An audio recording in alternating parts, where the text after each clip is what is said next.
আমার প্রিয় বোনেরা, আপনি যে কত দামি আপনি জানেন না। নারীদেরকে আল্লাহ বানিয়েছেন উচ্চতর করে, নিম্নতর নয়। নারীদেরকে ছোট্ট জিনিস দিলে এটারে বড় করে দেয়।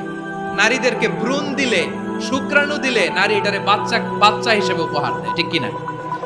বিয়ের মাধ্যমে স্বামী যখন তার শুক্রাণু তার স্ত্রীকে উপহার দেয়, স্ত্রী রিটার্নে কি উপহার দেয়? ফুল ফর্ম বেবি, মানব সন্তান। দেখছেন, আপনি দিলেন একটু, গুণে দিছে বিশাল।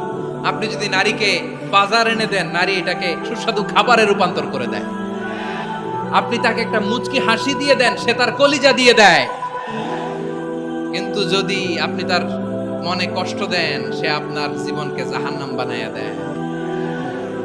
খবর আছে, নারীর মন বুঝতে পারলে নেয়ামত, বুঝতে না পারলে কিয়ামত। ঠিক কিনা বলেন? নারী যে কত সম্মানিত, নারীর এটা বুঝেই নাই। বিশ্বনবী বলেন,